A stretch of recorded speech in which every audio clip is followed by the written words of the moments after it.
Back here, First Things First, joined by FS1 NBA analyst Chris Broussard. Good to see you, brother. How's it going? Great. Good seeing you, man. Welcome back. That's a nice suit you got there. Thank you. Good to have you. All right, Broussard, let's check in on the Warriors.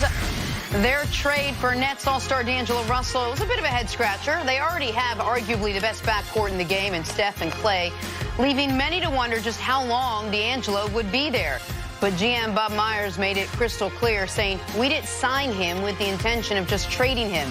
Let's see how he fits. Didn't they say that about OBJ, too? We didn't sign him? Oh, yeah. Broussard, how does he fit? How does D'Angelo fit with the Warriors? I actually like this move. I mean, I don't like it as much as having Kevin Durant, but the fact that you were going to lose Kevin Durant, I thought this was a good move, and I don't understand why everybody is like, oh, they just got him to trade him.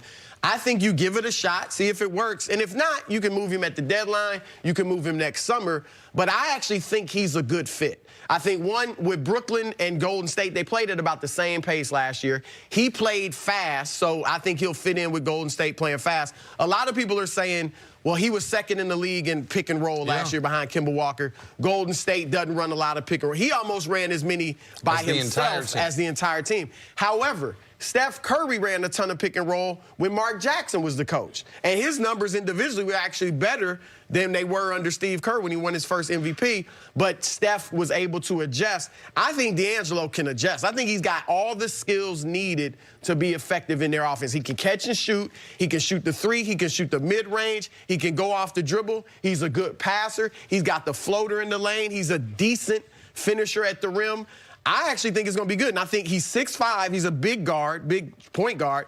But you could play he and Steph together in the backcourt, and when Clay gets back, I think you can play Clay at the three. Now, defensively, it'll be some challenges, but I actually think offensively they can work well together. So they will have, even when all three come back or when Clay comes back, height-wise, they'll be okay because Steph is bigger than people give him credit for. He's almost 6'4".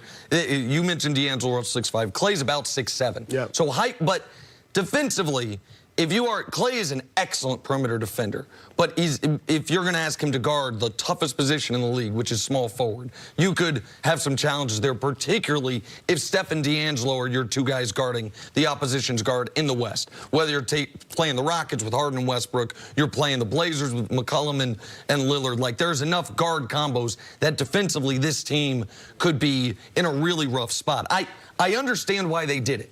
They did it to stay afloat. They did it because we all saw what the Warriors looked like with no KD and no Clay briefly in the playoffs. And that would not be fair to Steph. You couldn't, after 5 straight trips to the finals, say, hey, Steph, for 45 games, just have teams box and one you if they want to. And so, and to get an asset when Kevin Durant's walking out the door, I understand.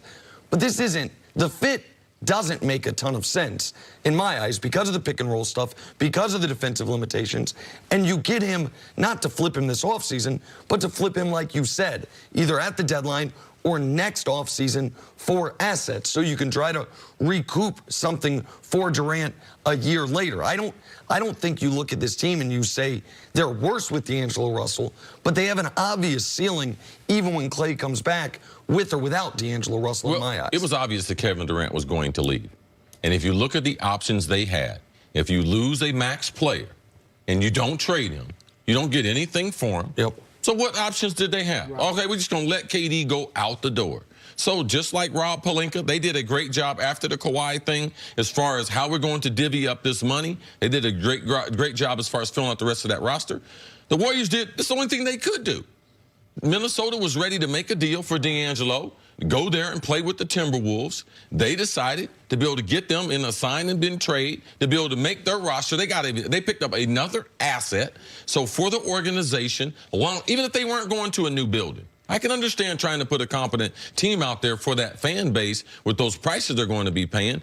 But from a basketball operation, to be able to trade for another all-star, he does fit what they're going to do because there's two areas that Clay, if you look at when you tear your ACL, what will you struggle at? Number one on the offensive end, shooting those three-pointers, coming off those picks, and he doesn't dribble a lot. So getting his hips square and his knees, getting them square to the bucket like he always does. He's a classic jump shooter. That. I believe that will take a little more time. And on the defensive end, because that you are more vulnerable. You can't see pick and rolls. And guys, once they tear their ACLs, they are vulnerable to people being on their outside of their legs. So you can expect him to maybe lose a little tick on the defensive end. So you guys are talking about D'Angelo Russell now playing defense and Steph playing defense. And we can't expect Klay to be a shutdown guy that was in the finals. We should expect him athletically just to lose a little bit until the following season where he'll be closer to 100%. I actually think when Klay is 100%, if this is the team with Klay, I think they're the third best team in the West. Wow. I really do. I think people, now I don't think they could beat the Clippers or the Lakers right now,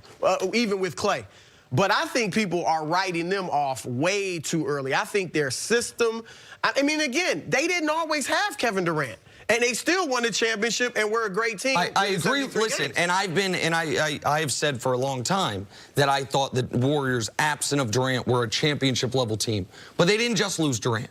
They lost their depth. They lost Iguodala. Livingston wasn't good for them last year, but Livingston was good that 73-win season. But they added, kept Kevon Looney, Willie Cauley-Stein. Like, if they have Stein, Willie Cauley-Stein, Draymond Green, and a healthy Klay on the floor, that's three good defenders once Klay's healthy. You can protect. Now, again, the backcourt's not going to be good defensively. But you can get through the regular season with that defense. Yeah, they can't protect the rim. I mean, Willie Cauley-Stein has been a disappointment in Sacramento. He's come over. Wasn't a whole bunch of teams had interest in him. Looney is not a rim protector. Draymond is about 6'7", 6'8". Like, they don't have a lot of size on the court. So I can understand people saying they're going to be out of the playoffs and you saying, no, you're underestimating Golden State. But to think they're going to be one of the top teams, I saw them, man. And when you put Kevin Durant, and you put all those minutes, him, Draymond, Steph, and Klay, you know what you lose? Developing younger players.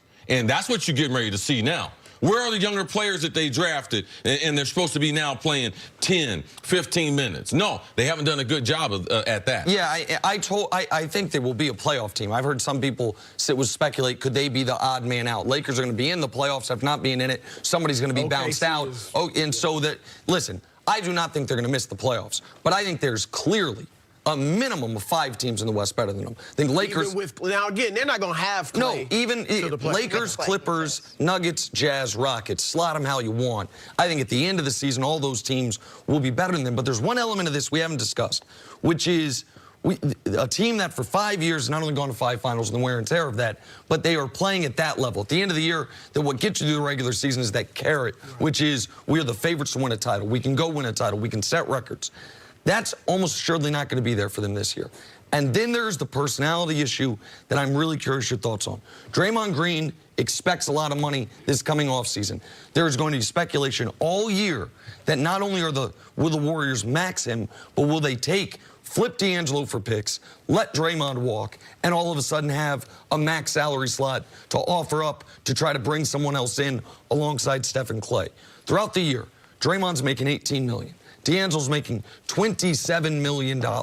You don't think with Iggy not there as almost a culture setter, you don't think that is a potential issue throughout the season? No, because I think Draymond understands the situation. You know, he understands why D'Angelo's paid more than him. And I think, look, Draymond's in a contract year. And most teams understand he's in the perfect system for himself. Yeah. Going somewhere as a max guy, I mean, look, the Lakers obviously with Clutch, you know, Draymond's with Clutch now. They might be a possibility in the future. But outside of that, I don't know a ton of teams that would max him. So I think he's going to have to come out and have a great year. And I also think these guys are going